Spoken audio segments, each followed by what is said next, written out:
So, why are we focusing on trading on this thing? Because, of everything that we talked about yesterday with going bankless and some of the channels, trading, has the ultimate earning advantage when it comes to growing your profits, right? Also, some of the points that you see there's no boss, right? So you can live that 4-hour work week lifestyle. You basically be your own boss. And work as little or as much as you want. But even with just as little as 4 hours in the week, you can carve out good income from this. The markets are open 24/7 in crypto as opposed to the stock market or forex. So yeah, depending on what your schedule is, you can trade anytime. And you can also start with minimum capital. So as you saw before with the previous Satoshi slide, you don't have to buy a whole Bitcoin. You can start off with $10, $50, whatever it is, and work your way up from there. All you need is the internet and a computer, or some people now are just doing things on their phones. It's a little bit harder to see, but still, like the way technology has come about now, it's pretty amazing that you can be going out doing your shopping and checking the stock market or the crypto market and just going, yep, I'm going to buy that or sell that or whatever, get alerts sent to your phone so that you don't miss any trades. So that's all you really need. And then the other great advantage to this is that it improves your financial literacy. So, for some of you that were on the call yesterday that were hearing all this like new jargon, today it might not be so overwhelming because you kind of understand some of the things we've already spoken about and you've learned something new. And the more you dig into it, the more you understand the financial principles that the banks have been using for so long to, keep the people in their system. Now you're learning the same things to, hopefully be able to make profits for yourself. And then the other thing that this does is also increase more self-awareness. So for those of you who weren't on the call last night, which we will put in the replays, we did a little bit of a meditation just before going into, a session. And we're actually going to do that on tonight's call as well, before we go to live trading, so that basically it allows you to be more aware of your emotions, more aware of your habits. What are you doing right? What are you doing wrong? That kind of thing, and how to improve on that, which can also extend not just within trading, but extend to your life, how you treat other people, the market, all that sort of thing. And then the other thing with this is that it increases your structure and discipline, because, you have to follow a trade plan. If you're not following a plan, then you're just gambling, basically. So you need to be more structured and disciplined with your wealth and protecting it and growing it, and that extends to your life as well. And then the last point there is that, crypto will save the world from further financial depression. I mean, that's why it was created. Whether you view that, as a novelty or with a tinfoil hat conspiracy kind of thing, we've gone past the disbelief phase, I guess you could say, where it's here to stay. It's been proven that it can work in other economies or other countries where they've gone full crypto. Yeah. Troy, do you want to add anything else to that? Yeah, no, probably the only other thing I would say is that, the great thing about trading crypto is that all forms of people can do it. So you don't have to have this, Kevin and I have a really big vision of crypto and how it can help, but you don't actually help the world from, all sorts of things. But you don't have to. Like, I'm happy to say I've got a person that I know that is an extremely good trader. He's been trading Forex and now he trades crypto. And he doesn't really give to what's about anything apart from himself, but so he's just doing it to make money. Well, you're saying that for himself, but him and his family, right? He's got no greater vision than that, and that's fine. That's okay, right? He's making a lot of money and he's doing extremely good job at it. So you don't have to be like this crazy visionary to be good at this. The fact that you're trading the crypto markets, it just means that, and I think for Kevin and myself, and Kev said it before, was that we just find it's the easiest market to learn on if you do want to learn trading, because there are those ebbs and flows, there are those movements. You know, a lot of the time with Forex and things like that, it's very, you know, there's very minimal movements, not a lot of happening. But we've found that in crypto, we've been able to learn the most because you do have those movements, you have those breakouts, right? If you do understand the charts, like I said before, like I said yesterday, if you understand the charts and you can read it and you do invest time in this and be an active investor, you do have the ability to get extremely wealthy extremely quickly, which is the other area and why we say that you need to have a really structured wealth management plan and a really structured kind of discipline.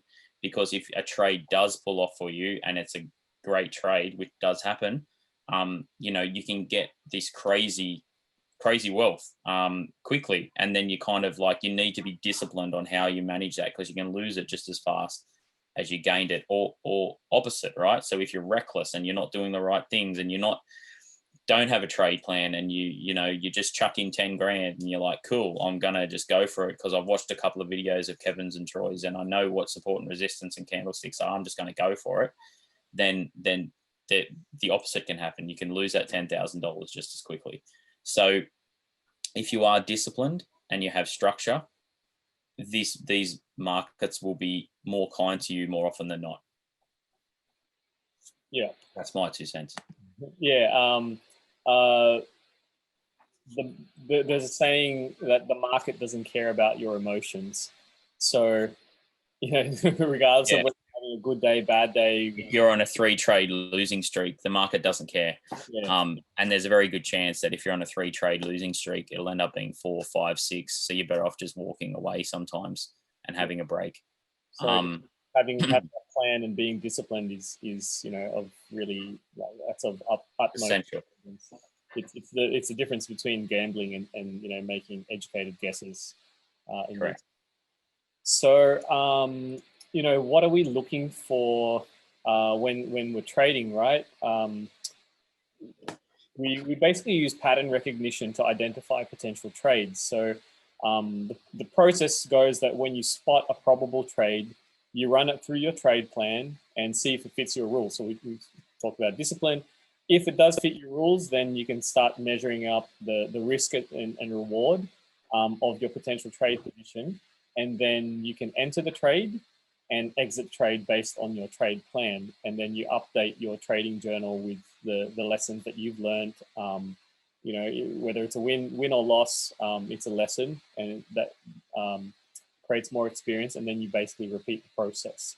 So to start off with, we'll go through with candles. So how to understand a candle. I'll start off here on the green. So as mentioned before, when a candle represents a unit of time. So if you're looking at a 1-day chart, the candle that you're looking at is worth 1 day of movement, or 24 hours. If you're looking at a 4-hour chart, it's worth 4 hours. If you're looking at a 1-minute chart, you know, candle's worth 1 minute.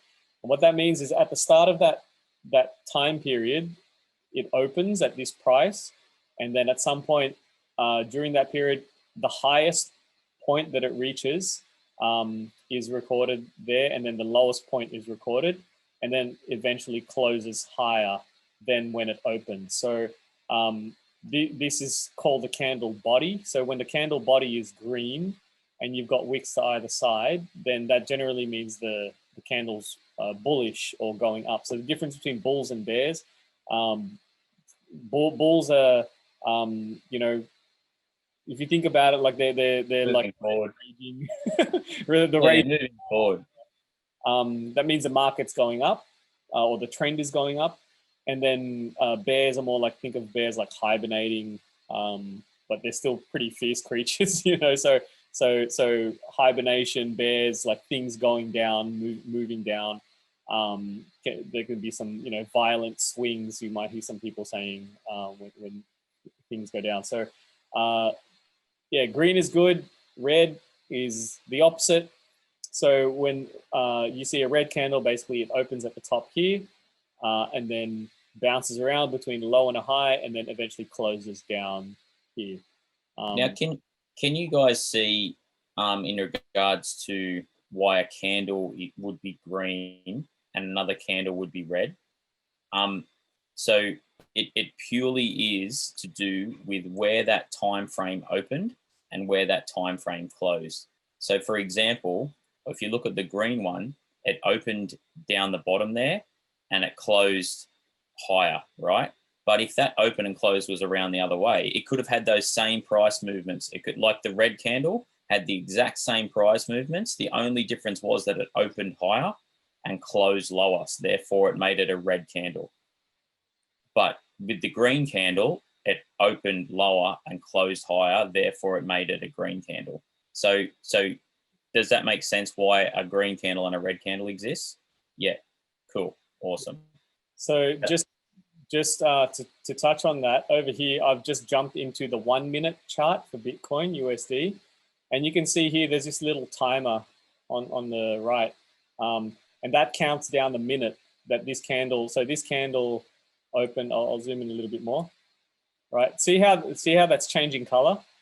So within this minute, it's sort of like bouncing up and down here. And what we look for is to read a candle is to wait for the candle close. So now, okay, that closed, a new candle opened up down here. And you can see the price just jumped down and yeah, heading down a little bit more. And it might come back up a little bit, in which case it'll create a wick and go green, but then it might come back down again and stay red. So if it pushes above that open, even if it's only a millimeter above it, it'll be green. So if it pushes where Kevin's cursor is, see that is now. Yeah, there we go. It just pushed up, so it turned green. So quick, if it closes, buy in, buy now. Whoa. Go. There we go. We've got some buyers jumping in the market, right? Oh no, it's losing now and crashing. And then we've got the timer there, 6, 5, 4, 3, 2, 1, bang. Now we open a new candle any second now, and you'll find that candle will be green. Yeah, there it is. There we go. There's the new candle just starting to get printed.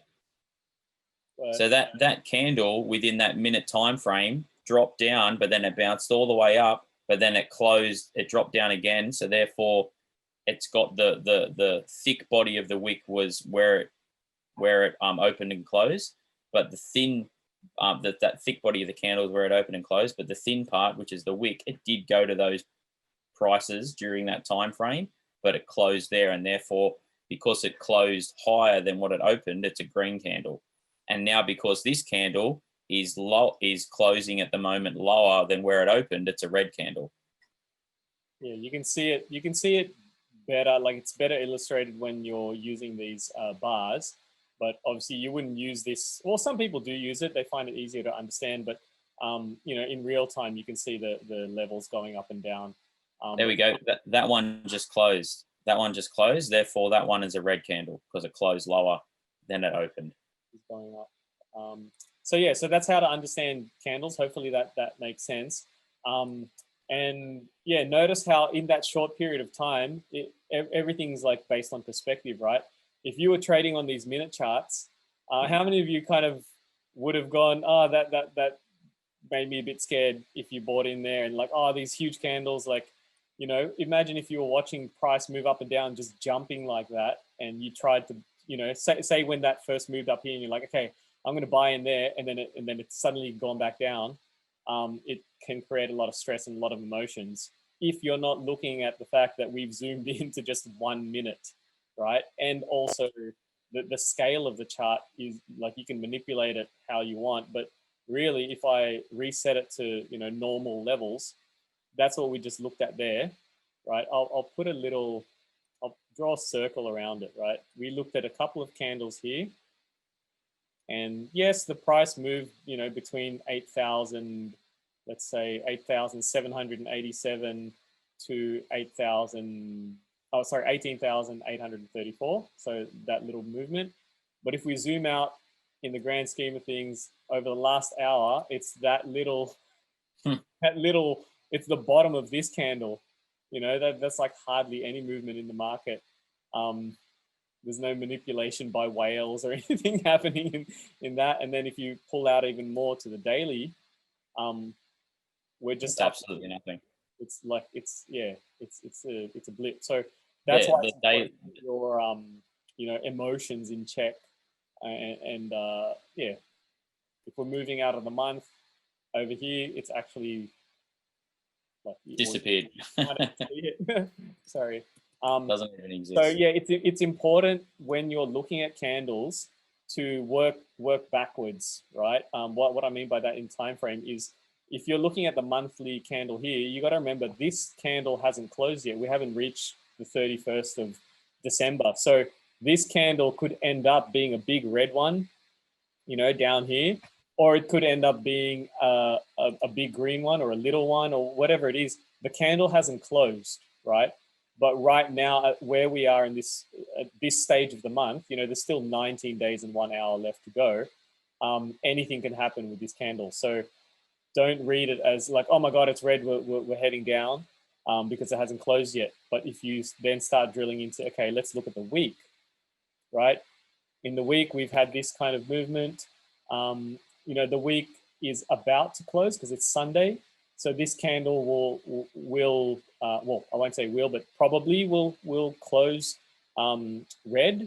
But we've still got 1 day and 1 hour to go. So who knows? But the market's not moving that quickly. I mean, on weekends, it tends to be a little bit more volatile, but during the week, it's a little bit more stable. So yeah, as we're drilling down further, we can look at, okay, what's happening today? So even though the weekly candle was just red, now we're looking at this, and from the start of the week, you can see why the candle is red on the weekly, right? Because if I just draw, I'll use this. Where's the path tool? Where are you? What are you after? The path tool. I lost my favorites. So trying to be neat. Here we go. So okay, we're looking at this weekly candle, right? It went from there to there. This week, the market's moving down. Oh, sorry, the candle's moving down. I'll just get rid of this. And if we drill into the daily candle, you can see that red candle basically represents the last 7 of these, right? 1, 2, 3, 4, 5, 6, 7. So it's. Remember, this is a daily chart, so there's going to be the 7 days in the week, and the monthly chart's made up of 30 of the. Is it 30? Yeah, 30 or 31 of these candles. Yeah, so basically what we're looking at is that at this point, which was Monday, was that Monday, 6th of December? Yeah. Price went down here, but then now it's heading back up, right? So even though sentiment for the week may have been down, if over the next day price potentially pushes back up above where it opened on Monday, then we could essentially get a green candle for this week, even though the majority of the week sentiment's been down. If 6 days of the week the price went down, if on the 7th day it recovered that entire week, then if you scroll out again and look at the weekly chart, you're like, oh wow, there was another green week. Sentiment was strong. It's like, well, actually, sentiment was negative for 6 of the days. It was just the 7th day it pushed back up. Exactly. So this is the thing about your long-term visions of Bitcoin. The trajectory is the upward direction. So if we're looking at trajectory, then we'll get into it later. But essentially, drawing a trend line, you can see here that the price has been down here. I'm just going to draw a rough trend. Trend lines are subjective, so you can draw from the bottom to the bottom, or you can just pretty much tell. You can tell that the sentiment is up. Yeah, and in the last couple of weeks, you can see that there's an internal trend here of everything's been moving up, right? So again, these candles, it's all just a matter of perspective. So do you see how strong this trend line is? Because you see on those weekly candles how it's bounced off that trend line. So can you guys see that? So the wicks have bounced off that trend line. So this just confirms right now that over the last 1, 2, 3, 4, 5, 6, 7, 8 weeks, 9 weeks, 10 weeks, even if you want to say, how strong this trend line has been. It's consistently bounced off that trend line. So obviously, well, I guess you could say 5 weeks ago it pushed through. Yeah, it depends on whether you want to go there or there, but yeah, essentially, wherever you put it, right? That's where my trend line is there, and that's essentially where it is, right? You see at the bottom of those candles have bounced off it. There was that third week that kind of jumped under it, but the rest of the weeks it's bounced off. Yeah, it's easier to see on the daily, maybe. Yeah, you can see there, right? So that's how strong this trend is currently, and we've been in this trend for nearly a month. Yeah. So you can see why the market's so bullish at the moment, and why people are saying they reckon they're going to see a new all-time high close, which is closing above $20,000 by the end of the year, because for the last month we've had this extremely strong upward trend where a trend line has been very well respected and consistently bounced off.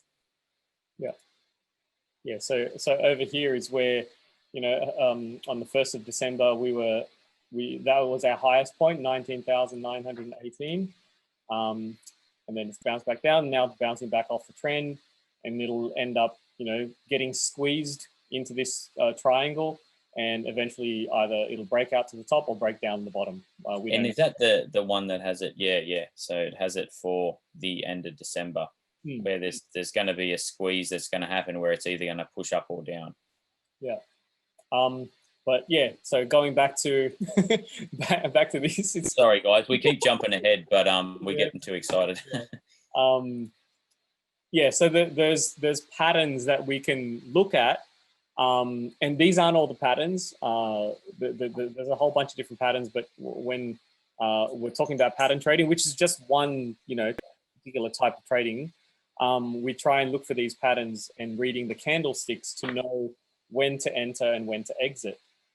So if I go back to the Bitcoin chart here, you can sort of see that there is kind of a pattern forming here in terms of what's called an ascending triangle. Even if you were to sort of put this line, say, there, right? Troy talked about bounces. And let me just grab paintbrush. So over here, now, what we're about to explain, especially for you, Clive, is going to probably all pretty much go over your head, and that's fine. The first time that people explained this to me, it took me. Trading was one thing that took me a long time to really grasp and understand. So don't feel bad if that happens this time. But this will be a matter of, especially for you, Clive, but probably you as well, Penny, because you are just starting out in your trading journey, to watch this video over and over again. And don't feel bad if it literally takes 5, 6 times watching it, because it took me that amount of time too. Yeah. So I'll just extend this. So you saw we previously drew this trend line, right? I wasn't really exact on it. Like you don't have to be super pedantic about it, but you can see that, around about here, the price, bounced off the trend. And then over here, again, it bounced off the trend. So over here, it got pretty close, but, it didn't quite reach the trend, but you can see that it strongly pushed off. And then same thing here, right? So whenever things bounce off trend lines like this, the more bounces you have, the more it confirms that that's a trend, Yeah. And likewise, when you're reaching what we call resistance, which will be in one of the next slides, you can see here the price bounced off there initially. Over here, it went up a bit, but then came back down really quickly. And so, it's a touch point. There's another one here. This one kind of got close, so you could technically, sort of count that one in. and then now you can see that it's moving up towards potentially, you know, touching another point somewhere there, unless it turns around and, you know, maybe touches through here. So you can sort of have an idea of a range. Like, it's not that it's going to exactly come there or to that point, but as you can see, like with a this particular formation, if I put it on the line chart, you can sort of see where those, you know, where the movement's going within that range, and it's kind of forming a triangle, an ascending triangle. Yeah, it's so we're, and we'll touch on this, so it'll make more sense in the next slide. But there's support and resistance lines that are drawn, horizontal lines, which is those yellow lines, that yellow line, sorry. And there's a resistance line at that kind of 19,500 to 19,700 mark, because over history it tells us, right, Bitcoin in 2017 bounced off 19,800, right, and then now we've bounced off it 1, 2, 3, 4, 5 times. We're bounced off that mark. So there's a resistance there. It's resisting every time we get to that point. But what's going to happen, because of this extremely strong trend over the last month and this ascending triangle, as we call it, and this ascension in the upwards direction, it's going to come to a point that's going to get squeezed somewhere between, you know, the middle to the end of December, and there's going to be a squeeze, and the art of probability tells us that if this triangle and this trend line is consistently respected for the next, you know, 10 to 15 days, then that trend line becomes even stronger, which means that the art of probability would tell us that there's a very good chance it's going to push through that $20,000 mark eventually, right?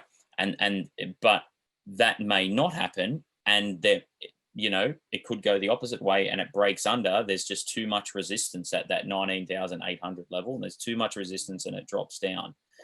And therefore, if that trend gets broken, then that trend then gets broken and we start a new market structure where potentially there could be a downward market structure.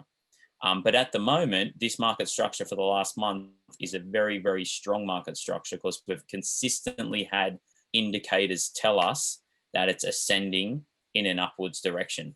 Does that make sense, how those indicators we've explained, how you can see that ascension? Yeah, and to add to that, you know, when we're talking about the structure of the market, which we'll go through later, there's I've lost my train of thought. Total Structure. blank. Yeah, I've gone through total mind blank. But basically, the market structure tells you which direction things are going. But within the market structure, you can also see, you know, you can sort of predict these kind of movements happening in and out of the trend happening. You can see it's going up and down, so on and so forth. What I wanted to say was, as traders, the way we make money is we can either have a trade plan buying up or have a trade plan going down, so selling down. So this is where you can make money both ways, right? We don't really care about, oh, is the market going to crash or is it going to go to the moon? We just have a trade plan either way. And as opposed to, say, an investor, if I invested in Bitcoin and just held it down here, and then suddenly, you know, saw the market, you know, break through the trend, and then you hear the news, oh no, Bitcoin's crashing, whatever, that could possibly send me in a panic, because I'm like, oh, I don't know what to do. My money's losing value. It's losing, you know, losing dollars. Whereas as a trader, you'd go, okay, if this confirms that it gets broken here and then starts bouncing around, basically at either of these points, you can go, oh, okay, I might short the market here, and then, you know, back over here, I'll buy back in again, and there might be that correction there. Oh, maybe I'll sell some more here, you know, and then so on and so forth. So as a trader, you don't let your emotions get the better of you, basically, or you try not to. You try not to, but you don't have to. Like, it just doesn't matter. Whether, if Bitcoin goes to the moon, that's awesome. But if Bitcoin goes back to $3,000, that's okay as well. We'll wait longer for it to get back up, because will be able to see when market structure is broken. So it's about being able to capitalize on what you already know. So I think what we've established over the last day and today, I think we've all established and we can agree that Bitcoin and cryptocurrency has an intrinsic value, and there's definitely a value there, and there's definitely a market there. That the general ascension when we go out onto a monthly chart is that it's going upwards. So we're all okay with that, and I think we all agree with that. So now what trading is essentially capitalizing on that market as it makes its journey from here up to here. It's about capitalizing on the ebbs and flows, so then you can earn as much of crypto as you can and collect as many satoshis, as we call them, or whatever you want to call them, as you can, for when we do hit up here, you're going to have even more than what you bought down here, because you've traded when it's jumped up, you've traded when it's jumped down, and you've been able to get in and out of those trades because you've understood the sentiment of the market and why it's heading in certain directions. What we might do, I know we've been going for nearly an hour and a half, so maybe we might just take a couple of minutes to grab a drink, or, have a toilet break, or whatever you want to do. And then we'll go back in. I think the following slide, Kev, is when we're talking about support and resistance, isn't it? Yeah, 3 steps of trade. Yeah. I was going to draw some shapes, I guess, in this. Yeah. So we've jumped ahead a couple of times, and that's probably been because of us, but also because I know, Clive, you asked a really good question earlier, and we kind of jumped ahead a little bit. But we're going to try and stick to the structure now and go back. I think it's really important to learn the support and resistance. We've kind of gone over the candlesticks and understand why a candle's green and understand why it's red, and that they represent different time frames.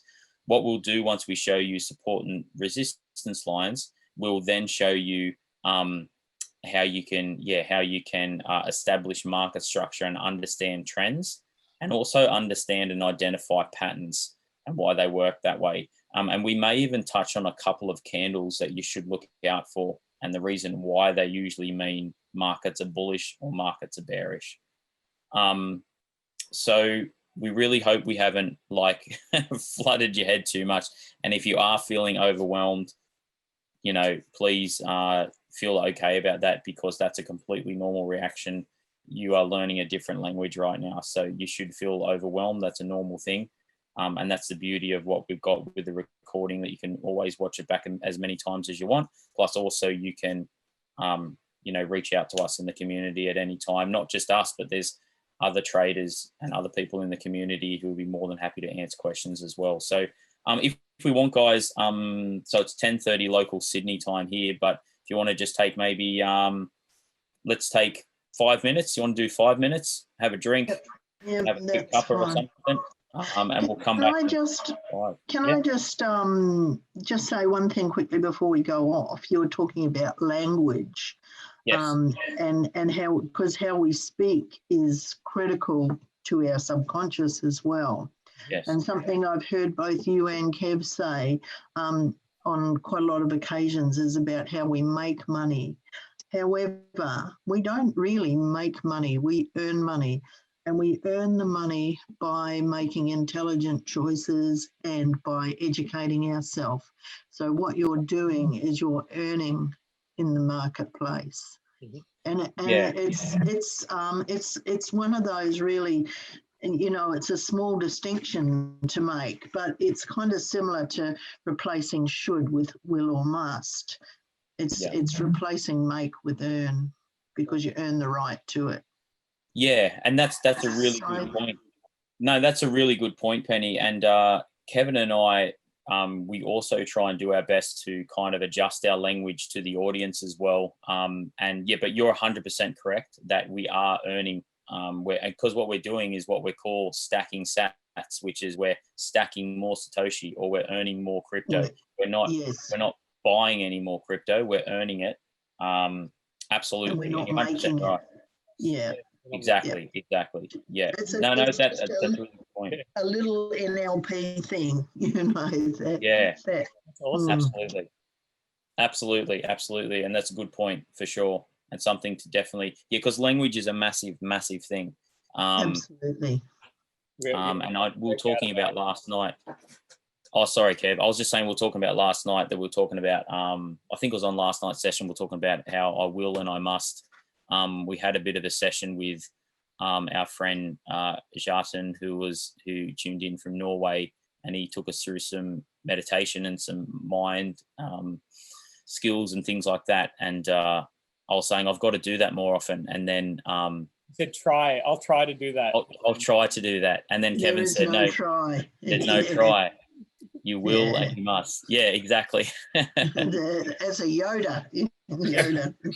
Exactly. And I need to pee, so I'm just going to take a... Let's do it. Let's have that couple-minute break and we'll come back. Okay.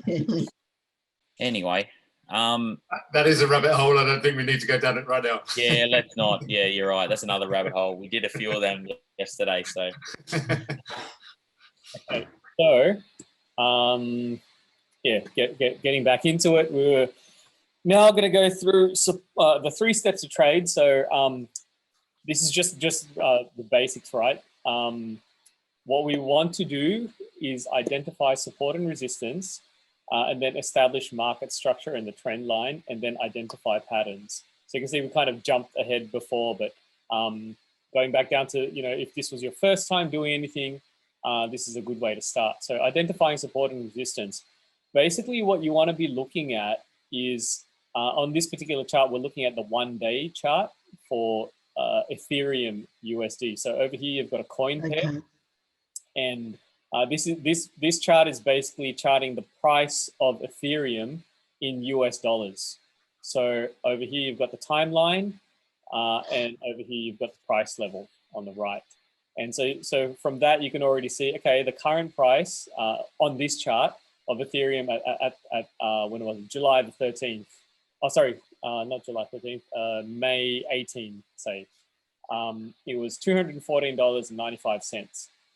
And you can see that previously, if you look left, the price had hit a certain level, right, multiple times. And so that level or that ceiling is what you could say is a resistance line, right? It's the price is resisting going any higher because there's buyers pushing it up, but there's also sellers keeping the price down. Keeping it down. Yeah, exactly. So you could draw resistance at that point because of the touch point. So some people draw resistance, at the tops of the candle bodies. Some people do it at the tops of the wicks, but in general, you want to draw resistance where you've got the most touch points, because that's the most probability of the ceiling being hit. So if you think resistance isn't just a line, it's an actual zone. Like if so you identify that, and you also identify support. So where is price being held up? You can see here that it crashed, it broke through this particular area, came back down here, went back up, and it's kind of been ranging, but most recently it's bounced off, you can see once, twice at this particular level. So same thing as resistance, support is also a zone. It's not just one line, but for the purpose of this exercise, we're just doing it as a line. And you can you can sort of tell just by looking at the chart over here where this area here could have been or would have been resistance at the time, and then it turned into support. And then over here, this point here was a point of resistance that then turned into support. So in an uptrend, whenever resistance gets broken, it turns into support. And in a downtrend, whenever support gets broken, it turns into resistance. Does that make sense? Desmond's jumping in chat. Okay. Yeah, he just messaged me. Yeah. So is everyone clear on that so far as to why we're looking at this as support and resistance? Like you could draw multiple lines for support and resistance, but just looking back a few candles, this is where the movement is at the moment. So essentially, wherever price is, resistance is always above current price. So if current price is $18,000, you would work out where your resistance is, right? So if we base it currently on this particular chart that Kevin's got on the screen, so current price is at $214.95. So it's pushing right onto resistance as we speak, because if you look to the left there's 1, 2, 3, 4, 5, 6, 7 times prices try to push through that mark. So that's your resistance price. Now, the reason why Kevin's got that black line underneath it at $200 and why we're calling that the support line is because you can see there's been a lot of price action around that $200 mark. So yeah, where Kevin's got his red marker back, whatever that was, like 2 months before, or sorry, 2 weeks before, that is it's bounced around that $200 mark. Now, there's a couple of reasons for that, and you guys will see this as you do, you go down this line and start, if you choose to have a look at different charts and do a bit of trading, you will see this, that round numbers psychologically are always, well, very rarely are they not, but most of the time they always are key resistance lines. And there's a reason why $200 is a key resistance line. There's a reason why $20,000 at the moment with Bitcoin is a key resistance line. So you've got your support line in this particular instance is at $200. And the reason there is because it's bounced around $200 a lot before it had that big drop. And then as it brought its way back up, it bounced around $200 again before 3 days ago, where it broke through $200, and now it's pushing onto that resistance line of $214.95.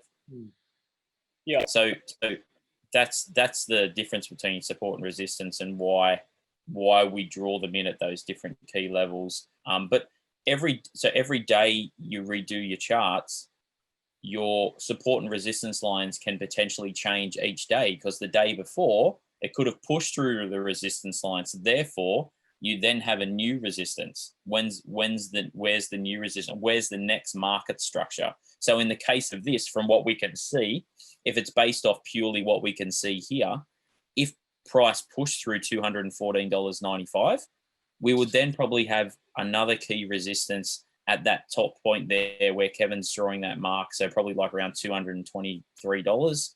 And then if it pushed through there, the next one would be at the next key market structures up here around that kind of $250 mark. So this happens time and time and time and time and time again. And you'll see this if you choose to take this trading path. When you scroll to the left and you look at previous structure, time and time and time again, we always hit those previous resistance points. And there's a reason why they've been key levels, because history has told us, for whatever reason, being a whole number, or whether it's, just where an area where it's kind of bounced between because of whatever the time thing happened at the time, but it's bounced between that area. So they're key levels in the price targets. Yeah. Things like round numbers. Like if you can see on this chart, even though it started going down at, you could say, $250, other people would have been selling at $247 or $249.30 or whatever.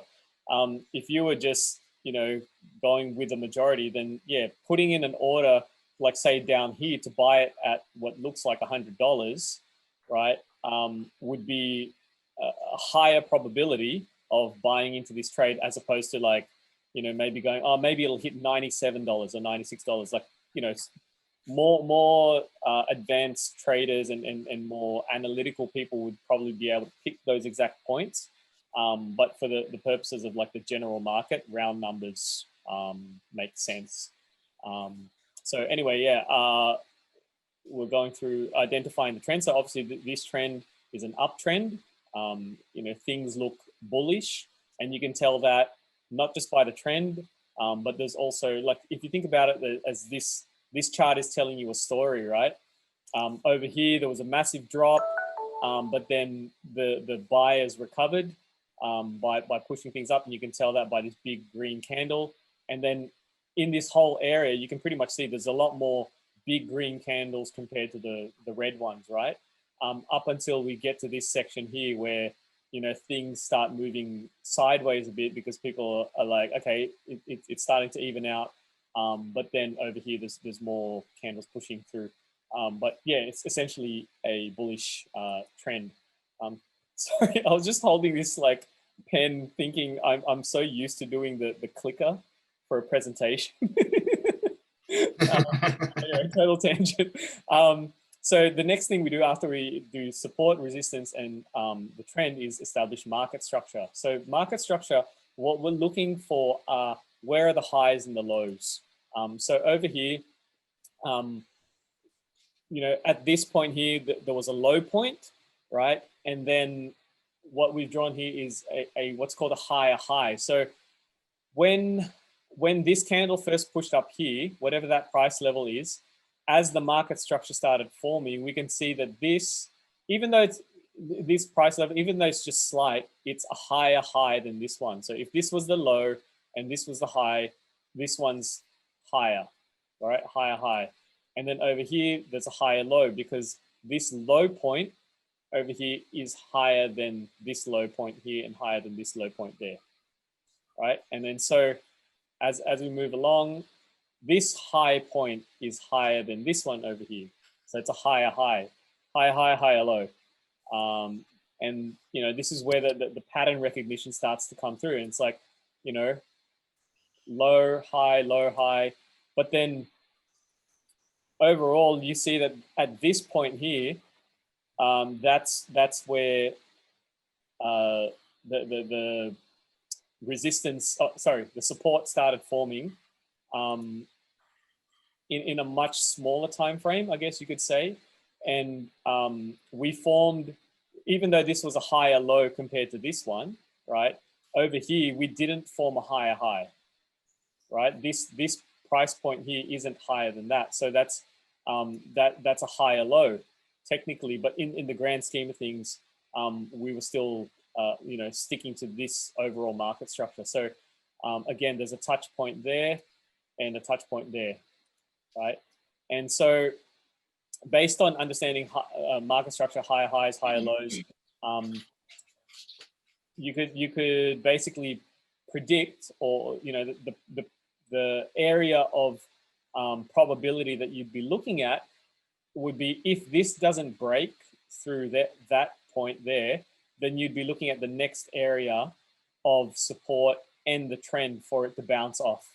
So I can't draw on this chart because it's a slide, but yeah, you'd basically be looking at, okay, if this doesn't break through and continue up, forming another higher high over here, you could also look at the probability of it coming back down and bouncing off here, right? Does that make sense so far? Yeah. So just a couple of things here that Kev's just said that I'll put in another way in case, to help you kind of process it. But what we're seeing here is a couple of different patterns that we're recognizing. So there's three key things we're seeing here. Well, yeah, three there is. So the first thing we're seeing is that a market structure forming. So by market structure, we're getting an upwards trend, right? So we're getting a trend that's heading upwards, and a market structure is forming of constantly forming new highs, right? So if you could imagine that we were only up to the period of time of so we've gone to the highest high, the first higher high. Sorry, Kev, I meant the first higher high. That's the higher low, the higher high, the higher low. And then if we just pause on that next green candle that's gone up, but we have yet to form a new higher high yet, then what we can see is that already, right, if there was no more candles that had been created and we're only at that point in time, two key things have been created here. The first thing is market structures being created because we've got a higher high, a higher low, a higher high, a higher low, and then we're potentially heading up again for another higher high. And the second thing that's been created is a trend line, because we've had a low all the way down there, and we've had 1, 2, 3, 4, 5, 6, 7. We've had a heap of touch points by the time it's got to that second higher low. So we've had probably 6 or 7 touch points. So already what's getting created is an upward trend and a trend line that's being created with like 6 or 7 touch points. And the second thing that's being created is a clear market structure of an upward direction happening. So the art of probability will tell us that once you've hit this second higher low and you've had another jump up here with that big green candle, the art of probability will tell us that there's much more of a chance of that this coin heading in an upward direction from this point and creating another higher high, because we've had such a strong trend line created and strong market structure created in an upward direction. So as a trader, you would probably enter as it kind of breaks past that next higher high and has that retest. So it makes it that new little higher high and has that retest that's dropped back down. Yeah, that one there, Kev. Yep.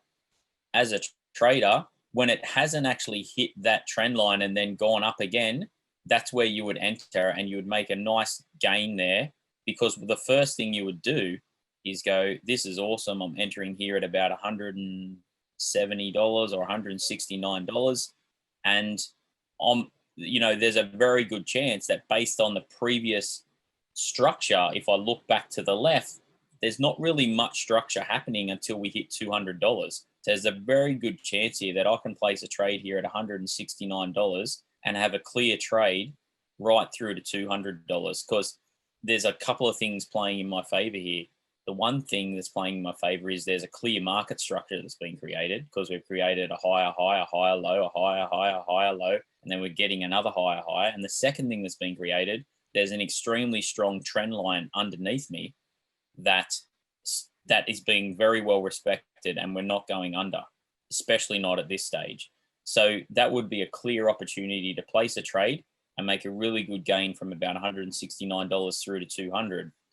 And you would have a pretty, based on the third reason, which is you look into the left, there's no support, because at this stage you've got to remember that because price is around $169, support is underneath us and resistance is above us. So the next resistance line is really at $200. So you've got a clear trade that you can place now from 169 to 200, because the art of probability has told us that we've got 3 things going for us: market structure, a solid trend line, and the next resistance line being about $200. Does that make any kind of sense at all? A little bit? Okay, cool. Cool. So, yeah. Yeah. So again, I can't draw on this chart because it's not a live chart. It's a slide. But you can sort of see even back down here. If you were to draw a line across here, you can see that's really flat, right? That's a resistance level over there that eventually broke through. So if you were to draw a line up here and then measure it off this trend, there's that ascending triangle, which we talked about previously. And then it broke out of that. And then over here, you can see same thing happening, right? Another support line, another resistance, yeah. Yeah, another level of resistance that turned into support. You could technically, if you connected these parts, draw another triangle there, right? And then now on the overall picture, the same thing is kind of happening, where we're hitting resistance and we're drawing this triangle. So, we mentioned before, like getting squeezed into a particular area. So that's why we would go, okay, it's happened 1, 2, 3 times already.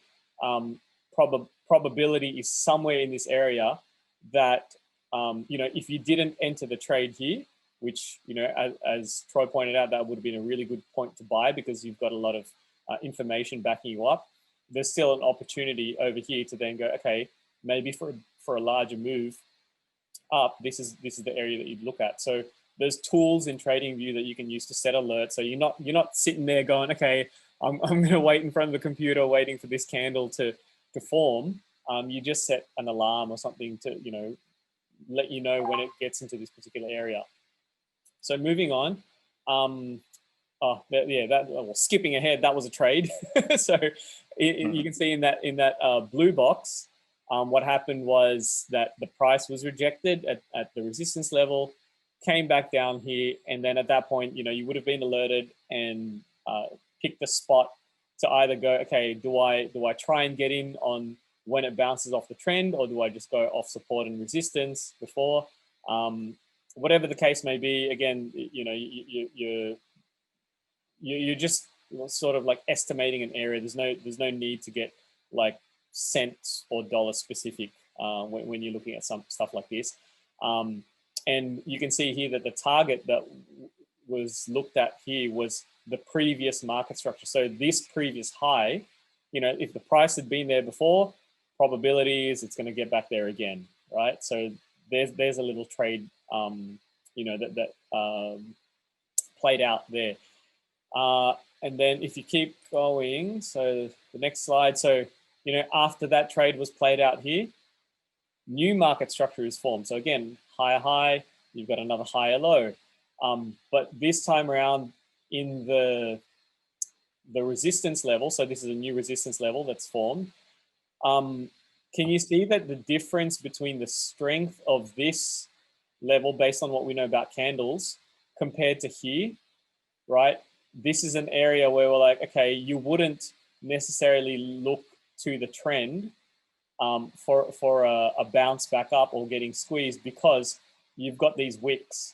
So over here, when the price pushed up, once, twice, 3, 4 times, they're strong candle bodies, right? And then bouncing off the trend. Whereas over here, it's like, okay, once, twice, knowing what happened here as well, that it came down, there'd be a bit more hesitance in the market.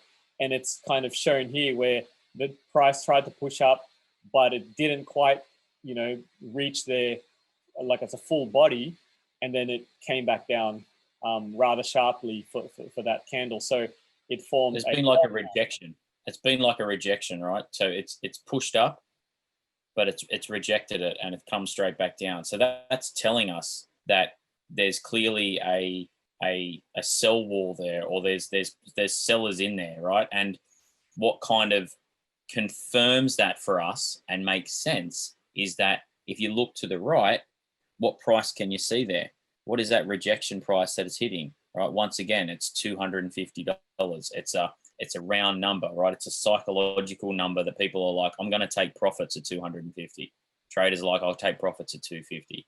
That's just how it works. So then what happens here is that from Kevin's previous trade that he got, where it pushed up and it broke through that level of resistance at 215, it pushed up all the way to 250.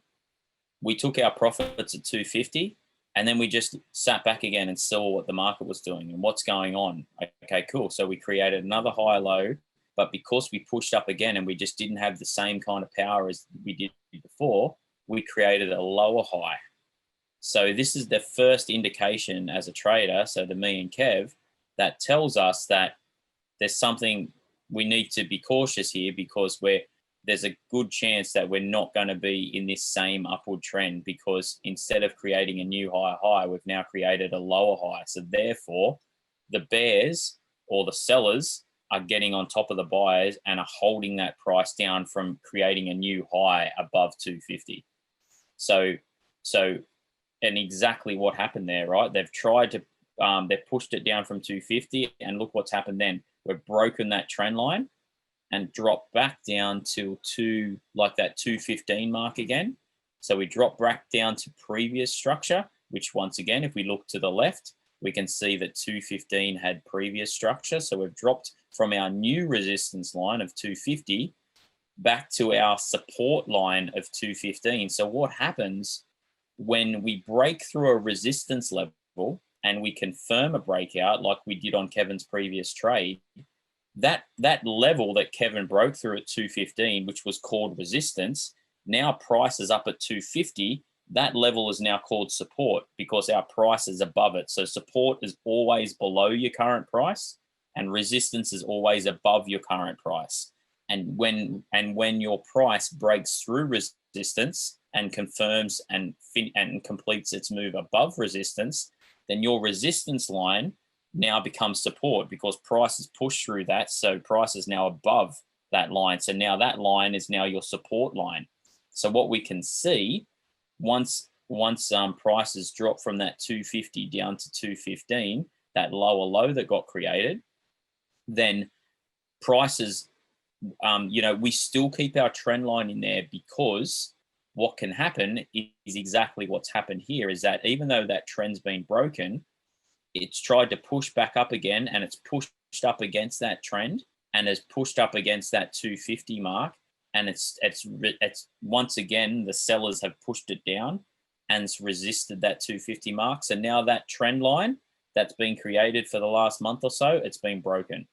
That trend has now been broken. It no longer exists because we've created a lower high and a lower low, and we've pushed up again, and we've once again been pushed down by the sellers, and it hasn't broken above that trend line again, or broken above that resistance line again. So that trend line on our next chart that Kevin and I would do, we would basically, we may keep it for future, but as a new trader, you would just get rid of it because that trend line's gone. That trend line's been broken. We're now entering into a channel here between 250 and 215. And all we're doing now is simply waiting. We're just waiting to see what happens. We're waiting for a new trend to be created. We're waiting for a potential drop where we might take a quick short back to 215. And then what can happen sometimes is for a month or two, it might just play out between 215 and 250 and just bounce between those two levels. And then as a trader, that's kind of like your bread and butter, because you're like, awesome, there's not enough pressure to push through 250. There's not enough pressure to break 215. So you're just constantly taking wins as it bounces between 215 and 250 until it confirms a breakout either way. And then we sit back and we wait for a new structure to be created and a new trend line to be created. But we don't ever force things to happen. The chart will tell you what it's going to tell you. We don't need to force anything here. We clearly had a trend line that was upwards, and it's clearly been broken now. So there's no point trying to create something that simply isn't there, because it's been broken. It's done. We're moving on. Yeah.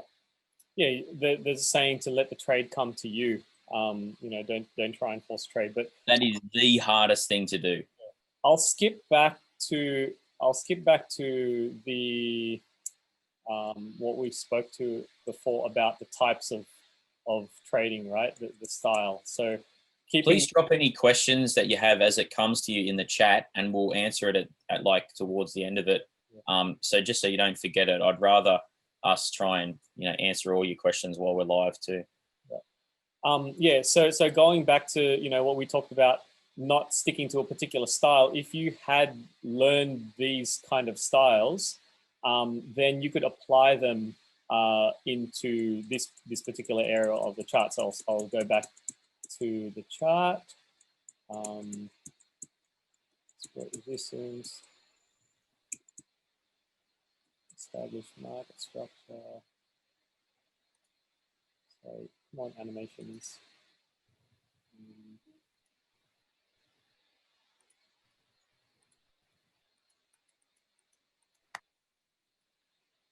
So we're back here again. So what Troy mentioned there was range trading. So if you were looking long term, if you were just a position trader, you would have taken a position somewhere here at the reversal or the bounce, or the confirmation here that we were in a trend, and then that's it. You just leave it and let it run. Whereas if you were a swing trader, you might look at each time that these big reversals happen between the high highs and the higher lows. That's one way you could trade the market. And then range trading could be used, say, intraday, or on this is a day chart, so you wouldn't use range trading here on like just in one day, because each of these candles represents 24 hours. But if you're trading between the range of support and resistance, when we remember the previous trade we took was going from up here and then taking profit down up here, you could have potentially also put another trade here bouncing off the trend line, and then aim to take profit back at that resistance. So there's a range of trades available there, but that's on a shorter time frame. Hopefully that makes sense. So So like what Kevin said, each of these candles represent a day, but as a trader, you will soon find what your best time frame is to trade on. A lot of traders, and we 100% recommend this to people. I know, Penny, you've just started doing the course, is that you look at your daily and your 4-hour candles, because the higher the is it the higher the time frame of the chart? The lower the time frame. The lower the time frame, sorry, is Going down to minutes and seconds. Yeah, it's going to give you more of a confirmation of what the general trend of the market's going. To do it on a daily or a 4-hourly. You could get some crazy bounces off a minute chart or a 5-minute chart, but that's not a true indication of the direction of the market. A true indication of a direction of the market that's a prime example here on this chart here that Kevin's got on the higher low up the top there, Kev. Yeah, see that higher low? That's a daily candle, and that's what we call a hammer. Now you guys can see that it looks like a hammer, right? It's got a handle there, and then it's got like a hammer part on the top there. So this is one of those candles that's one of the 3 or 4 candles that you really need to know, because this is a perfect example of a buy signal, because price has clearly been rejected off that trend line, and it's shot straight back up. So that tells us that there's a definite sell wall at that trend line, and there's a definite that trend line is being very much respected, because as you go back down and we look to the left again and we look at previous structure, there's a few hammers that have bounced off that trend line, and it's consistently been There's another one there at that higher low. It's consistently been rejected off that trend line. So it's whether you guys are thinking this or people watching back on this recording are thinking this, and they're probably thinking, well, of course, Troy, like you can say that now it's played out and you understand that. But if you try and look at that as in before any of the other candles are being created that we can see there, you can see that will tell you that if you look back, there has been multiple hammers that have been created. Having difficulty identifying a hammer. Okay, Penny. Yeah. So the way to tell a hammer is it's had a long wick on it. So you can see that one that Kevin's got his red dot. It's got a long wick on it, which we class that as like the handle of a hammer. And then at the top, so for that day, it opened really high and dropped down, but then it pushed straight back up in that day. So yes, it did reach like 220 during that day, but then it pushed straight back up to 230. So therefore, price dropped down, but then pushed straight back up and stayed around that top level, right? So therefore, that candle looks like a hammer. Do you see how that candle looks like a hammer? Like it's got a handle and then it's got the hammer piece on the top of it. Like a tool, like a hammer. You see how it looks like a hammer? And that exact methodology that I just said applies to if it's a bear market, right? So if it's a bear market and that hammer is turned upside down, as a trader, we call that an inverted hammer, which basically just means it's a hammer that's upside down.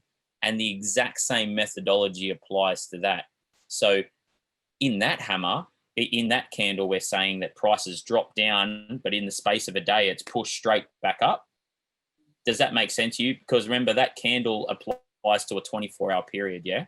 So that candle applies to a 24-hour period. So what that means is that during that 24-hour period, prices dropped all the way down to 220, but during that exact same 24-hour period, prices, buyers have bought it all up, and they've bought it at 220, they've bought it at 221, they've bought it at 222, they've bought it at all those prices and pushed the price straight back up to 230. So even though price dropped down to 220, it bounced straight back up to 230.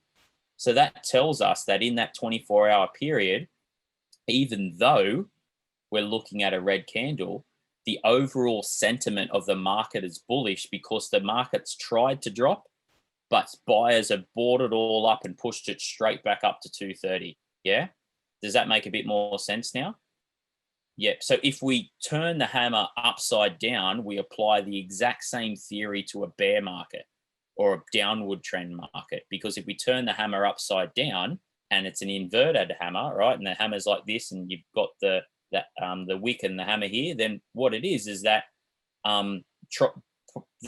the bulls or the buyers have tried to push the market up, but all the sellers and the bears have pushed that much. So in the same 24-hour period, if we're looking at a one-day candle, the buyers have tried to push it up, but the bears, there's been way too many sellers and way too many bears, and it's pushed it back down. And therefore, price has tried to go up, but it's been pushed straight back down. It's had a rejection, right? So that'll tell us that the overall sentiment of the market for that day was bearish, because buyers tried to push it up, but it just got pushed straight back down.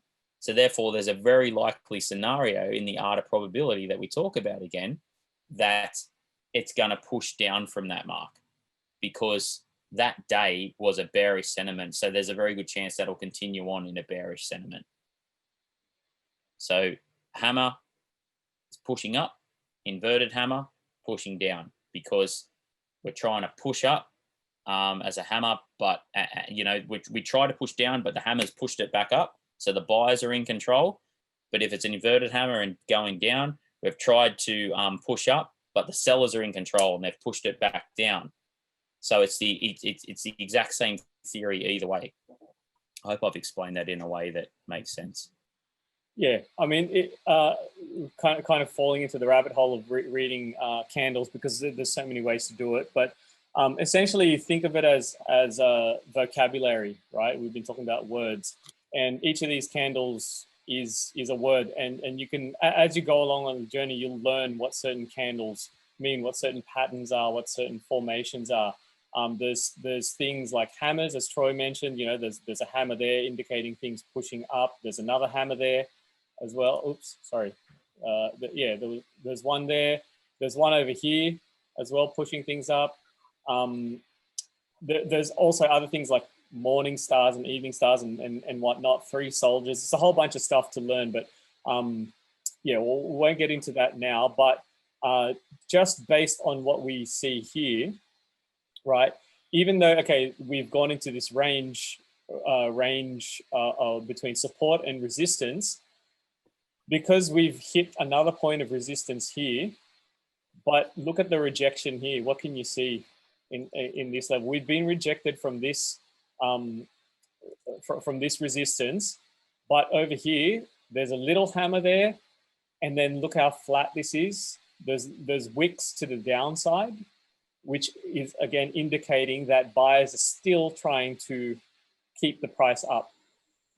Can everyone see that? Like, yeah. So far. So even though there's minimal price movement, the buyers are keeping that price level up, right? So it hasn't moved a lot in that 1, 2, 3, 4, 5, 6, 7 days, but buyers are maintaining that higher level, because each time it tries to push down, they're pushing it back up. It's pushing it back up. So even though it's pretty much a straight line, buyers are maintaining that higher level. So you could even say there's a bit of indecision in the market, right? So it hasn't really moved a lot. It's kind of hanging around the same price. It hasn't pushed up and tested 250 again. It hasn't dropped down and tested that support level of 215 again. There's a bit of indecision there. So people, is it going to go up? Is it going to go down? The market's still deciding which way it's going to make its next move. And therefore, as a trader, or especially as a breakout trader or a swing trader, you kind of just sitting back and watching this.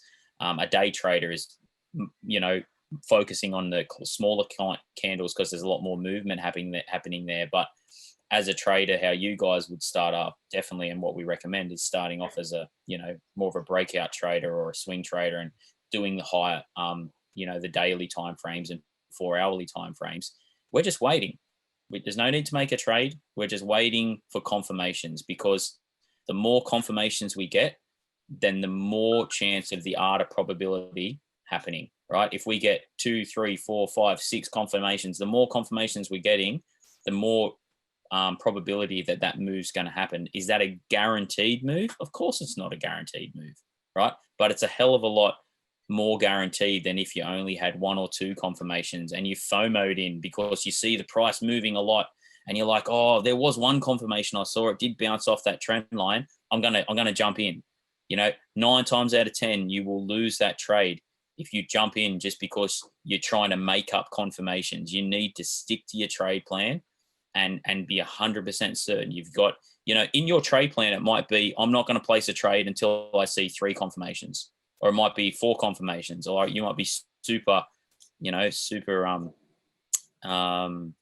particular with it, and it needs to be more. I don't know, like that's something we can talk about later, but you need to stick to your plan and never FOMO in, because we've all FOMO'd in before. I can put my hand up and say every now and then I do the same thing, just having a weak moment, and that's why I'm concentrating on more mental strength and things like that. But if you can really train yourself not to do that from day one, you will be a successful trader, because you're doing the number one rule, which is what Kevin mentioned before. You're preserving your capital. It's all about growing that capital, but preserving it. We don't want to lose the capital, right? The aim of trading is to consistently grow this over long term, not lose it on a silly FOMO trade that we did. Yeah. Sorry, Troy. FOMO? Oh, fear of missing out. Okay. Yeah. So the markets jumped, right? So you've seen something and you thought, oh, I reckon it's going to bounce off that trend line maybe. Then 10 minutes later, you've looked at it and it has bounced off the trend line. And you've gone, oh, it did do that. It did bounce off the trend line. Oh, I can only see one confirmation. I'm going to get in anyway, even though that trade's gone, right? It's bounced off the trend line. If you had got in 10 minutes ago, yes, that would have been a good trade, but you didn't. So let it go. Like, don't have that fear of missing out, because what's going to happen is that the markets after that, that's not the last trade in the world ever. Right? That's the last trade Clive can ever take. That's it. You blew your chance. It's done, right? In 10 minutes time, in an hour's time, in 24 hours time, whenever you go back to that computer, there will be another trade that'll be playing out on one of the 100 coins that you can trade on, right? So fear of missing out, that's a massive thing for traders. Like, and something that I'm happy to put my hand up and say I still struggle with, and a reason why I have to be very careful and be very aware and understanding of where my head is at, right? So if you can kill that demon of FOMO, then you will be much more successful. Yeah. So we're talking about reading the market. So when you're reading a book, you don't just look at one word in the book or one letter and go, oh, okay, I know the whole story. So that's exactly essentially what Troy's trying to say. We're looking for little words, little indicators. If you say you saw this hammer here, you wouldn't then go, oh, it's a hammer, that means it's definitely going up, I'm going to buy in at this point. And then all of a sudden, over the next 3 days, the price you can see here started moving down, and you'd be like, oh, that's it, I've made the wrong decision, I should just sell. And then next that day candle goes up and you're like, oh, damn it, I missed out, I better buy in at this point. So yeah, when you're reading the market, you do have to have that mindset of just taking little bits as indicators, and then putting it all together and forming a narrative from that. Yeah. So can I, sorry, Kev, I know we're taking a lot of time on this, but I think this is just, I wish when I started out on this, someone really honed in on this with me. If that exact hammer that Kevin just spoke about, could you just highlight that hammer again, bro? Mm-hmm. So if we reading the market, like we said, we're not FOMOing in at that hammer. So we're not going, oh, we're going to miss out if we don't get in there. What that is telling us is that the overall market sentiment is still bullish. There's a hammer, that's awesome, right? But remember, we've had a very solid trend line being created. So where we're looking for a buying opportunity, and a buying opportunity is when that 3 days later, when that candle drops back down and hits that trend line, because of the data of the last 3 or 4 days, it'll tell you that even though it has dropped down in price, maybe $10 and hit the trend line again, the overall sentiment of the market is bullish. So therefore, if it hits that trend line that's been confirmed already from those previous marks, then that's a really good trade. And that's why a trader will enter at that trend line, because the last 3 or 4 days of data has told us that even though it's dropped down in price $10, the market is still bullish. I have a confirmed trend line. It's hit that trend line again. And, you know, as soon as it bounces off that trend line, you'd be buying in. And then you'd have a great little trade there that you could play. Essentially, you could have played that trade from 150 all the way up to $215. You could have just keep adjusting and going up, because you just waited 3 extra days and you didn't have that fear of missing out. Oh, I've missed that move, right? Because let's say you did miss that move. You might just have to wait 2 weeks and another move will happen, which is exactly what happened. Look here, right where Kevin's marker is. Another move happened. The exact same thing just happened again. So that's the big thing. It's like we're always fearing that we're missing that payday. And it's like, yeah, you might miss a payday, but you're gonna, if you're patient, you won't lose your payday, because that's the one thing you don't want to do. We want to make paydays. We don't want to lose paydays. And also these patterns appear in different time frames. So whether you're looking at the day chart or the minute charts, the same patterns appear. So you know, you don't have to wait 2 weeks to enter a trade or wait another month for something to happen. You just find a time frame that suits you initially for whatever needs you have. But yeah, diverging a little bit, but you know, the triangles that you're seeing forming here, where, you know, we talked about support and resistance being here, and then breaking out, and then over here again, support and resistance, breaking out, support and resistance, you know, breaking out. Same things happening here, support and resistance forming. But in this case, the market structure has changed on a larger scale. It's gone from, you know, higher high, same high, you could say, and then higher low. Whereas over here, it's a lower high and then a lower low, right? And so there's what's called an internal trend that's formed over here. Over here, the trend was still flat, but over here, there's an internal trend. But that trend line, right, the green line, was broken. So there's a break and what's called a retest. And if you see this particular triangle there, that's forming here on a smaller scale as well, right? If you were to draw a green line here and look and wait for a break of that green line and a retest on a smaller scale, that could be a potential trade as well. That's what you'd be looking out for.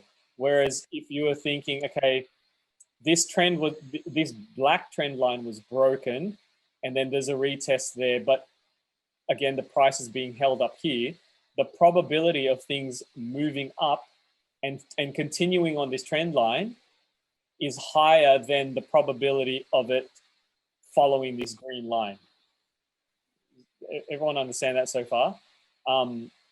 Because we're looking at the overall, you know, overall trend, the market structure and the sentiment. So at this point, you know, you could look at, okay, somewhere around this area, if it does this same move of breaking and retesting, or you know, this area here, you could see on this candle, it's hard to tell, but if you were to draw a line from, you know, the top here all the way down here, I hope my point is kind of forming that line. Yeah. There was a little bit of a break and then a retest of whatever this support line would have been at the time, and then it broke out there. So it's like Inception, you know, there's a dream within a dream within a dream. There's a trade within a trade within a trade.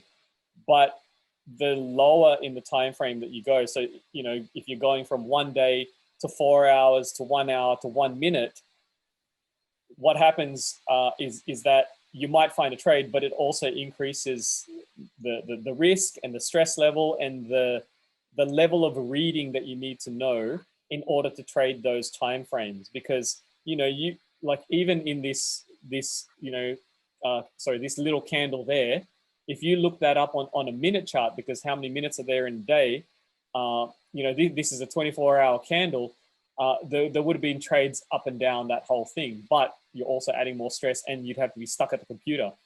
if you didn't want to do that, if you were just a long-term a trader or a position trader, you just take that as, okay, there's indecision in the market. I'll wait for another confirmation of things breaking out. And again, that happened. It bounced off the trend, and that would have been, a longer move that wouldn't have been so stressful. If you were trading it. If you weren't trading it, you take it as an indicator that the market is still bullish and the potential pattern could repeat. So essentially, that's what happened. Between the charts. So on the left here, you've got Ethereum against the USD, and then on the right, this is Bitcoin against USD. And you can see, even without all the drawings that there are on the left, right, it's still pretty much the same thing. You can draw a trend and support and resistance. Oh, sorry, I changed the aspect ratio of the slides when I was doing it. So this trend line is actually supposed to be here. I need to fix that up. And this is meant to be hiding this area. So it's given it away, but following the same thing, there's, market structure there, high, high, high, low, high, high, high, low. This is, I should have fixed up the slide, but this line should be up here. Like, think of the drawing sort of shifting to the left, and then it ended up playing out, breaking out, and then another trade happened there, or the trend continued basically. Sorry, man. Oh, sorry. I was just, so what Kevin is essentially saying is probably for some people maybe watching the recording, and maybe Desmond, I know Des, you've been doing trading for a little bit longer, but essentially what Kevin's saying is that there's always trades within trades. It's just how it is, because we're talking, we can bring up a 1 day candle, a 1 week candle, a 1 month candle, and we can also bring up a 1 minute candle, a 5 minute candle, or whatever it is, right? So what we need to concentrate on is that is there a trend? There is a trend, right? Has there been market structure? There has been market structure. And we just need to really break it down to basics, and don't overcomplicate things like that. If someone had told me this at the beginning of my trading journey, I would have been so thankful, because just if you don't overcomplicate things and don't create things in the chart that simply aren't there, then you will pick this up quicker than what you think. And the other thing is, you will have to watch this video more than this one time. It took me 5 or 6 times watching a video to really understand and really grasp the concept of what's happening. So if you're watching this recording, or any of you guys who are watching it live now, don't stress that you may not understand everything that we're saying. It is going to take multiple times to watch this to understand what's happening. So I just want to stress that, because sometimes people can get very overwhelmed at this point. And like what Des just said, always trade with the trend, especially when you're a beginner. It is so essential. Do not counter trend trade. I can't say that enough and stress that enough. And part of our community, we always say this: do not go against the trend. The trend is always your friend. And even now, I always say, do that. I just don't count. Like in the last month or so, the markets have been going up. I've tried to short it a couple of times. Every time I've failed, because the overall trend is sentiment. So you've only got these short time frames for these pullbacks. So I'm happy to put my hand up and say that I've failed in the couple of times I've tried to think that the market's going down, because the overall trend is up. So always trade with the trend. Like I said yesterday, Kevin and I are in this little trading group that we talk about different trades and different things. And there's a couple of really experienced traders in there, and even they tried to go against the trend and short the market, and they lost out, right? So don't, even as confident as you may get, I always say to people, never trade against the trend unless you're an expert. So the trend is there for a reason. It's there to help you. So embrace it and work with it. And like I said before, anyone watching the recording, or you guys watching this live now, And if you're not getting 80 or 90% of what we're saying, that is normal. And that's totally understandable. And if, as you go back and watch this video, you will understand more and you will pick more things up. And obviously we're always available for questions anyway. Sorry, Kev, I just had to say that because I know that when people were showing me all this, I got extremely overwhelmed the first time I watched it. Yeah, it's a lot to read. And you're not reading letters, you know, like I said, these candles are words basically, and you got to learn to read the language of the entire book, the entire story that it's what we can tell you guys is that if you do give it a chance to learn how to read this, you will not regret it. That's all I'm going to say. It just depends on how much time you're going to dedicate to learn. But from a monetary standpoint and a overall, you know, wealth and helping people standpoint, you will not regret it. But it's going to take a little bit of time to wrap your head around these beginning stages, and then things slowly start to click. Yeah, like what Penny just said, fuel. When we go into the live charts, which we'll do next, I'll start drawing things out, and you'll see that it's almost like being in kindergarten. You're just drawing shapes, you know, triangles and squares, and going, okay, where's it going to go from there? And once you do that, then you'll get a better grasp of the patterns that we're looking for, at least visually.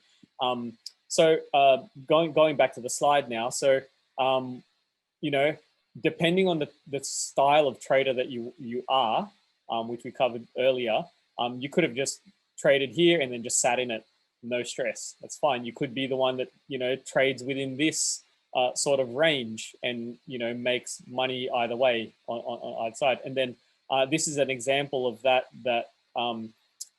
you know, as a breakout trader, so putting the breakout trader hat on, I'm not saying that I'm just a breakout trader, but I put a breakout trading hat on and went, okay, I traded this on the way up, figured out that was resistance, saw this pattern here forming as a triangle, and then I traded that on the way down, right? And so yeah, basically, like, you can find trades wherever you want. And in this case, this trade going down was just that one candle in that time frame. Can you guys, like, does that make sense? Yeah, it is a little small, but essentially what Kevin's saying there, guys, is that was just a blip in time.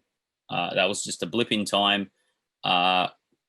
And how there's a trade within all these trades. And what time frame was that, Kev? Do you remember that bottom one? This bottom one? Or do I even want to ask? Okay, I'm not going to ask that because I don't even want you guys to even contemplate that kind of thing. So I think this was like obviously 15 minutes. Yeah. Okay, all right, 15 minutes. Yeah. So you guys should not even be thinking about that. You should be thinking minimum candles you're looking at a daily and 4-hour candles, and the 1-hour candles at the absolute minimum. But the story remains the same, right? So if that Bitcoin chart that Kev has on the right there, if that was a monthly chart, right, and we zoomed in, Kev could have placed that daily trade here, right? So the exact same theory applies no matter what chart we're looking at. So let's just imagine that Kevin's Bitcoin chart was a monthly chart, and that zoom in section that he done was a daily chart. Okay, so this is the exact same thing that we're talking about. There's those trades within trades. So this really plays into the psychology part of never, ever, ever, ever FOMO into trades, because there will always be another trade that appears either within that trade or in another area.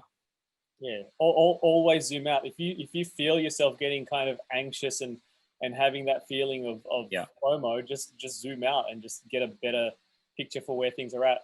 You know, earlier in the session, we were zooming in between monthly, daily, weekly, that kind of thing.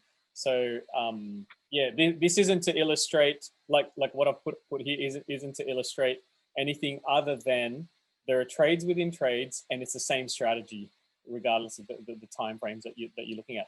The only difference between, well, I shouldn't say the only, but the main difference between using particular strategies in certain time frames is the amount of time you spend in front of the computer watching the trade, or you know, where you place the trade, and also the amount of stress or emotion that might be part of it, because it's just a natural thing. Like if you're watching, you know, before we were watching the minute candle move up and down, even though in your head your psychology is like, oh, don't worry about this, it's just a minute candle, your physical emotions might still be coming up going, oh, come on, like go. It's like going to the horse races or something. Like I've never gambled before. I've never put money on a horse race, because it scares the crap out of me, like how people get, you know, so worked up about things. And even just watching a race, I'm like, oh, come on, like, you know, the emotions are building up, and I'm like, why the hell am I getting emotional when I'm not even part of this race? Like, you know, especially in Australia, we've, you know, cultivated that sort of, you know, the Melbourne Cup day. Yeah. Like even if you haven't got money on a horse, you're still like rooting for, you know, whichever your favorite horse is. You see, that is in line with who I am. So that's why I cannot trade minute trades or 5-minute trades or 15-minute trades, because I would without a doubt FOMO in, right? I love having a punt on the horse. That's just who I am. I grew up with it. You know, I was having punts, you know, way before 18, because I grew up in a family that was just punters, right? But that's why you know who you are, and it's about identifying who you are and playing to your strengths. Clive just asked a really great question, Kev, and said, when you say daily chart, is that midnight to midnight in your own time zone? So no, it isn't. Great question.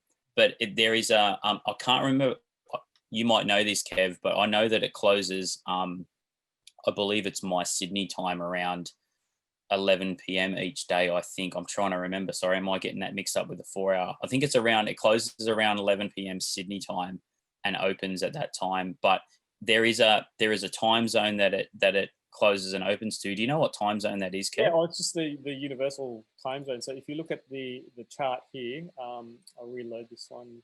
So it's the exact same. So just so to answer your questions, Kev, Clive, it's the daily chart will close at the exact same time for the entire world. Yeah. It won't be at a different time for, so everyone's daily chart closes at the exact same time. Doesn't matter what time zone you're in. So over here, you can see that my chart is just set to the universal time. I mean, you can set it to your own, but I set it to the exchange.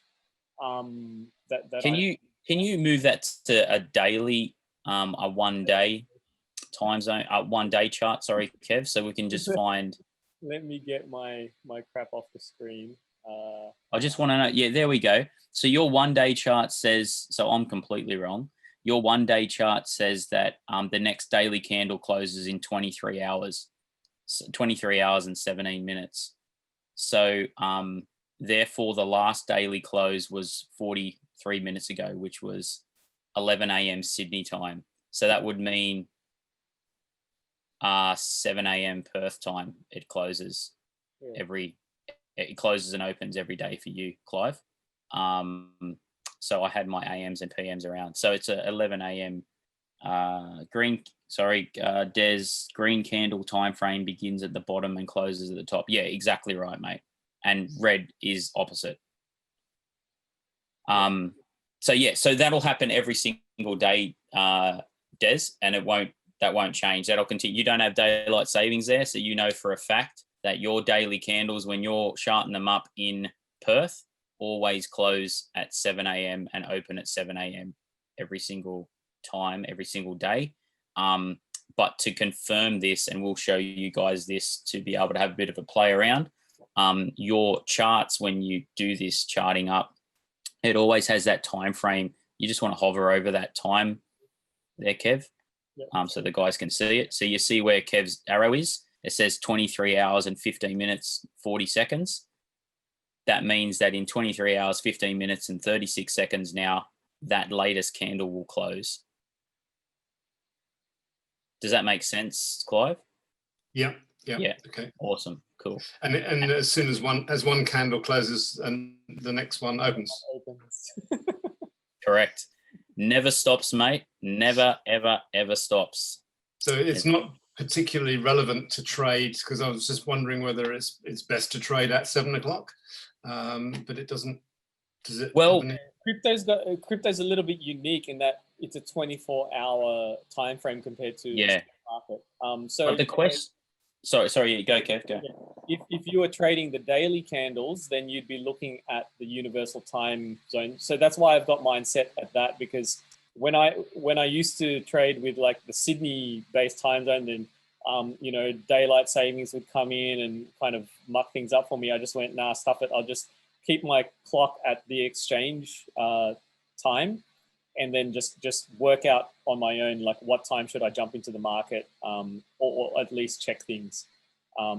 So yeah, the time that you jump in is this bottom one. So this is saying that 45 minutes has passed since this candle opened, and this time here means that there's 23 hours left until this candle closes.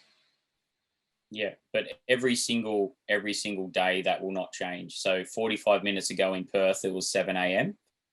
So is that correct? Sorry, what?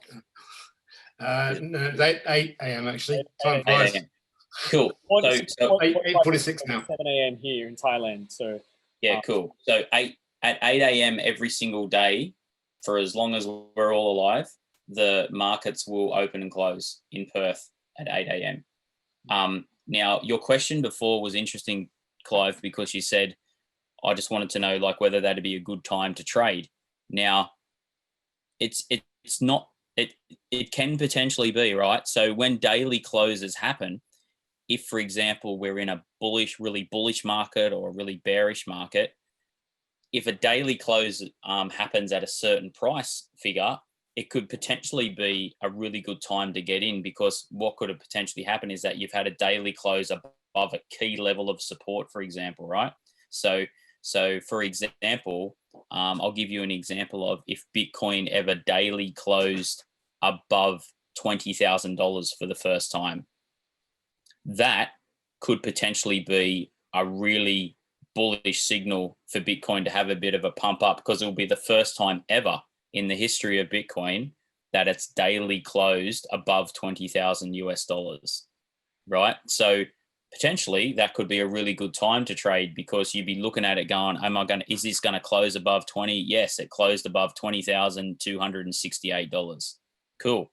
Well, based on what has previously happened the last week before that or the last month before that, because we don't know what date that's going to happen. If the market's been pretty bullish leading up to that point, then there may be a great opportunity there at 8 a.m. Perth time when that close happens to jump in a trade, because we could have a really spike up, right? There could potentially be a spike up. So to answer your question, yes, it could potentially be a good time for you to trade around that 8 a.m. mark, depending on what the market's doing at that point in time, whenever that is. I hope that makes sense. Yeah, yeah, but I get that, but of course 8 a.m. is Perth is an arbitrary time. It's significant for the people in Perth, but it has no significance to the people in Thailand who are still waiting an hour before it closes to make a decision on whether it's a good time to go. Yeah, so that's why I use this time zone. I just use the exchange one. When it comes to crypto, if you were applying this stock, you know, then you would go with what time does the New York Stock Exchange open, or the Tokyo Stock Exchange, or London, whatever. Yeah. We're not susceptible to that because it's crypto, which is great. Yeah. So I used to do a lot of traveling prior to COVID, so for me to just have it as the exchange time zone is easier for me to read.